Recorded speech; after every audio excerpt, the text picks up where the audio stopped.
반갑습니다. 셀닥족입니다. 조니 뎁 주연의 트랜센던스라는 영화가 있어요. 옛날에 봐가지고 사실 그렇게 많이 막 기억이 나는 건 아닌데 이게 약간 공상과학 영화죠. 미래를 타겟팅하고 미래에 뭐 이런 일이 있을 거다 약간 뭐 이런 식으로 그거에 대해서 뭐 좀 의혹이 있을 수 있어요. 실제로 뭐 AI를 다뤄봤다고 하면 좀 다뤄본 공대생 조교로서 나 이 셀닥 조교가 한번 내 생각이 어떤지 한번 얘기를 하려고 합니다.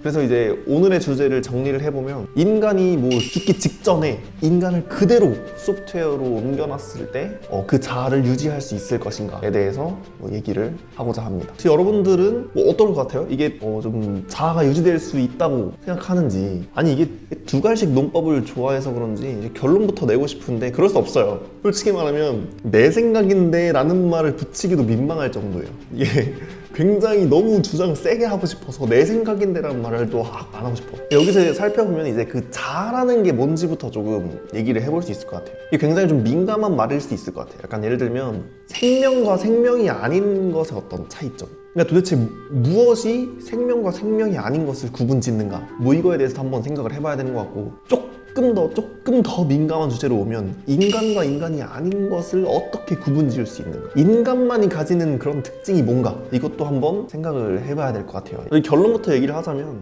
별로 없어요.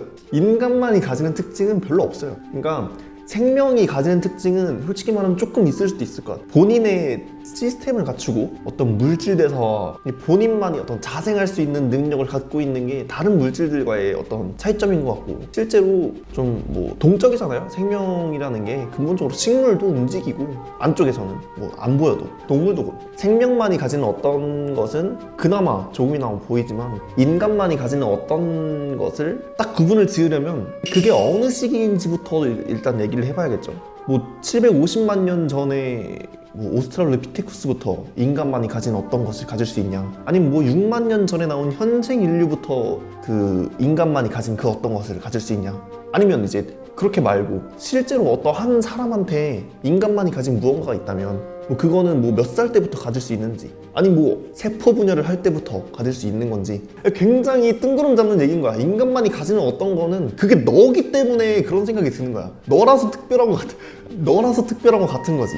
우리는 별로 특별하지 않아요. 뭐 인간이 왜 이렇게 세상을 지배하게 됐나, 뭐 이런 건 여러 가지 말이 있을 수 있겠지. 근데 인간이 특별해서가 아니고 뭐 어떤 여러 가지 특징이 있겠지만 다른 동물과 아주 확연히 구분질 수 있는 그 무언가는 없다. 그러니까 예를 들면 이런 말을 할 수 있는 거죠. 뭐 영혼이 있다거나 의식이 있다거나 이성이 있다거나 뭐 이런 걸 말할 수 있는 거죠. 근데 실제로 이런 부분에 대해서는 뭐 말하기가 좀 힘들 때가 있어요. 뭐 예를 들면 그러니까 의식에 대해서도 뭐 막 의식을 발견하고 무의식을 발견하고, 사실 우리가 의식에 대해서 아는 게 별로 없거든. 마찬가지로 이성에 대해서도 뭐 흔히 우리가 이제 뭐 20세기, 뭐 19세기 막 이럴 때 막 계몽주의면서 막 이성을 막 이렇게 몰고 올 때가 있었죠.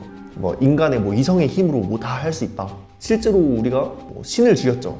1789년에 신을 죽였어요, 우리가. 그러니까 실제로 인간의 이성의 힘으로 하는 건 굉장히 많지만 이성에 대해서는 아직 잘 뭐 모른다고 할 수 있지만, 영혼은 조금 다르죠. 영혼이 있으려면 얼마나 많은 조건이 성립해야 되는지 조금만 생각해보면 알 수 있어. 영혼이 있으려면 이것도 있어야 되고 저것도 있어야 되는데 이걸 조금만 생각해보면 알 수 있다고. 이렇게 생각을 조금만 해봅시다. 그러니까 예시를 조금 들어줄게요. 본인이 좀 생각해주길 바래요. 이게 영혼이 있으면 이런 거지. 영혼은 그럼 도대체 언제부터 생기는 걸까? 뭐 20살이 돼서 술을 마시기 시작하면 영혼이 생기는 거라든가, 뭐 한 50살이 지나야 영혼이 생긴다든가, 좀 뭐 여러 가지 그런 게 있겠죠. 이런 식으로 언제부터 영혼이 생긴다는지를 명확히 정의할 수 있어야만 그 영혼이 있다고 생각할 수 있는 거라고. 아니 그게 이런 거지. 우리가 사실 아직 세포 분열 중이야. 정자와 난자가 만난 지 얼마 안 됐어. 그럼 그런 순간에도 영혼이 있을 거라는 거지. 그럼 정자에는 영혼이 있을까? 난자에도 영혼이 있는 거고? 잠깐, 영혼이 두 개가 뭐 합쳐지나? 뭐 이런 거죠. 그러면은 영혼이 남자한테서부터만 오는 거면 이렇게 성차별적인 신이 있을까? 실제로 우리가 영혼을 언제 갖게 되는지, 애기도 영혼이 있는지 뭐 이런 것도 생각해 볼 수 있지만, 또 하나 생각해 볼 수 있는 게 있죠. 아까 막 말했던 그런 것들인데, 그러면 원숭이는 영혼을 갖고 있냐는 거지. 원숭이는 영혼이 있는 것 같아. 좀 소울풀한가요, 원숭이가? 뭐 하여튼 영혼이 있는 것 같아. 그럼 뭐 침팬지도 있고 다 있겠지. 곰도 있을 거야. 뭐 강아지도, 개도 있겠죠. 세상에 나쁜 개는 없으니까. 뭐 어디까지 영혼이 있냐는 거지, 동물띠. 뭐 있다고 쳐보면은, 그러니까 뭔가 주장하겠죠. 왜냐면 그들은 영혼이 없고 여기는 영혼이 있으면 도대체 뭐가 또 그 무엇 때문에 그게 어떻게 결정짓는 거고 영혼이 있고 없고의 차이가 얼마나 다른 건지를 또 명확히 보여줘야 되는 거죠. 그리고 또 하나 또 얘기를 해보자면 우리 눈에 보이지 않는 생명들이 꽤 많죠. 예를 들면 박테리아. 박테리아한테는 영혼이 있을까? 세포 하나 단위로 있는 그런 생명들도 영혼이 있다고 볼 수도 있는 거지. 그럼 우린 세포가 도대체 몇 개인데? 거기 안에 다 이제 영혼이 있는 건가? 그렇게 따지다 보면은 영혼이 있다라고 주장하기에는 너무 넘어야 할 산이 많죠. 너무 많아. 그러니까 영혼이 뭐 있는지 없는지를 따지는 게 그러니까 의미가 없다는 거야. 만약에 영혼이 있다면 발견을 어떻게 할 건데? 무게로 발견할 수 있다는 건 그게 실질적으로 물리적으로 우리한테 영향을 미친다는 거죠. 뭐 우리 눈에 보인다거나 우리가 측정을 할 수 있다거나 뭐 여러 가지로 뭔가 할 수 있어야 되는 거죠. 그렇게 하려면 그러면은 아까 그 산을 다 넘어야 되는 거야. 그래서 영혼이 실질적으로 우리 삶에 영향을 끼치면 하나씩 따지고 들어갈 수 있는 거죠. 만약에 물리적으로 우리한테 영향을 미칠 수 있다면. 만약에 물리적으로 영향을 미칠 수 없어. 그럼 또 그것도 문제야. 그럼 영혼이 왜 필요해? 우리한테 영향을 못 미치는데 영혼이 그럼 왜 있어야 돼? 뭐 이런 거. 그러니까 영혼이 있고 없고가 실질적으로 그러니까 의미가 없는 거지. 고민할 의미가 없는 거야. 이게 왜 이렇게 영혼이고 이성이고 의식이고 이런 말을 많이 하냐면요. 만약 그게 없다면, 만약에 영혼과 의식과 뭐 이성이 없다면 그럼 똑같이 복제해오는 다른 사람과 그러니까 내가 여기서 복제를 해놨어. 여기다가 나랑 똑같은 걸 내가 복제를 해놨어. 그럼 이 둘이 커넥션이 있다고 말할 수 있어요. 분명히 나랑 똑같이 여기다 복사를 해놓으면 내가 여기 있는 것처럼 얘는 행동을 할 거 아니야. 그러면은 이 둘 사이에 통하는 게 물리적으로 없는데 있으려면 영혼이라는 게 있어야 돼. 소울이라는 게 있어서 둘이 통해야 해.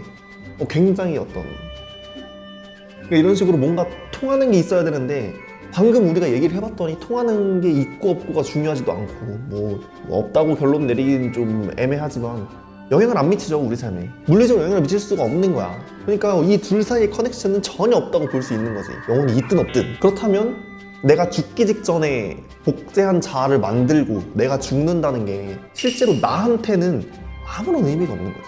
나한테는 내가 죽는 거는 뭐 만들든 말든 똑같은 거죠. 그러니까 내가 여기다 만들어 놓고 이게 죽는 거면 괜히 부럽기만 하지. 근데 다른 사람 봤을 때는 똑같을 수 있죠. 근데 이제 죽어야 되는 내 입장에서는 변함이 없는 거지. 그러면 통하는 게 없는데 영혼이라는 게 없어서 뭐 있어도 통하는 게 없으니까 물리적으로 영향을 못 주잖아. 그런 게 있더라고. 아까 그 트랜센던스 그 영화 말고도 더 플라이라는 영화가 있어요. 실제로 순간이동 기기를 뭐 잘못 만드는 내용인데 뭐 그런 게 있대요. 쌍입자라는 게 있어서 이게 쌍입자가 한쪽이 움직이면 한쪽도 동일하게 움직인다는 거야. 그래서 조금 멀리 떨어져 있어도 동일하게 움직이는 거지. 그럼 정보의 전달 속도가 빛의 속도보다 빠른 거죠. 뭐 그래서 그런 식으로 해서 여기 있는 정보를 여기로 그대로 다 받아낼 수가 뭐 있을 수 있나 봐요. 지금은 없겠지, 기술이. 근데 이제 그런 기술을 이용해서 여기에 있는 사람들을 거의 뭐 분자 단위로 쪼개고, 굉장히 위험한 말이네. 여기서 새로 재조합하는 거지. 동시에. 그러면 마치 텔레포트가 된 것처럼. 그러니까 이게 텔레포트, 우리가 미래에 꿈꾸는 텔레포트의 어떤 블루프린트인 거예요. 이런 식으로 만들고자 하는 거야. 그러면은 여기서 이미 죽잖아. 텔레포트가 될 거란 걸 믿고 죽잖아. 죽은 거지. 여기서 태어났는데 실제로 둘은 다른 자아겠지. 이 자아는 죽은 거고 이 자아가 새로 태어난 건데 모르는 거지. 세상은 돌아가겠죠. 그게 그러니까 근데 이걸 또 역설하더라고. 그러면은 믿기만 하면 내가 새로 태어날 거다라고 믿기만 하면 실제로 여기서 믿은 그 기억이 그대로 남아있을 거거든. 그러니까 내가 텔레포트 되기 전 이쪽으로 복사되면 이쪽으로 기억이 다 옮겨지겠지 라는 하고 나는 죽는 건데, 사실 이쪽에서는 새로 생긴 자아인데 얘는 지가 직접 삶을 겪지 않았어. 근데 이 기억은 그대로 남아있는 거야. 그러니까 마치 내가 살아온 것처럼 되는 거지. 세상도 변화가 없고 본인도 여기서 믿기만 하면, 그 결과를 믿기만 하면 뭐 그 복제라는 게 의미가 있어지는 거죠. 생명을 그대로 생명으로서 복제를 한 건데, 사실 소프트웨어로 복제하는 것도 마찬가지예요. 왜냐면 전제 자체가 소프트웨어로 모든 걸, 그러니까 소프트웨어로 어떤 걸 다 옮길 수 있다고, 인간의 신체를 전부 다 누락 없이 옮길 수 있다고 가정을 했기. 누락 없이, 중복 없이겠죠. 중복하면 안 되겠지. 그래서 누락 없이, 중복 없이 다 옮길 수 있다고 가정하면 자아는 달라도 우리 주제인 생명 연장의 꿈은 어떻게 이루어질 수도 있겠다는 생각. 처음에는 그러니까 내가 반대하고 나섰는데 다른 결론을 낸 거지. 해결책을 내놓은 거죠. 실제로는 생명 연장의 꿈은 이룰 수 없죠. 죽는 거니까. 사회 전체로만 봤을 때나 이 태어난 자아도 본인이 그동안 삶을 살아왔다고 가정하기 때문에 공학적으로 좀 우회해서 해결하는 게 아닌가. 이렇게 하면 해결할 수 있지 않을까. 그러니까 이 정도로 타협을 봐도 될 것 같아요. 그러니까 이게 왜 어디서 뭐 이렇게 내가 죽어도 여기서 새로 태어난 자아가 어떻게 그 기억을 이렇게 하고도 자연스럽게 살 수 있나. 뭐 이런 걸 왜 이런 생각을 하냐면, 아니 이 세포들이 다 7년 주기로 한번 싹 갈아진다면서 몸이. 그럼 나는 7년마다 새로운 자아인 거 아니야. 실제로 나는 이미 죽은 거야. 옛날에 내가 7년도 안 남았어. 내가 지금 사실. 근데 나는 내가 계속 있을 거라고 믿고 있을 뿐이지. 근데 이제 곧 죽어.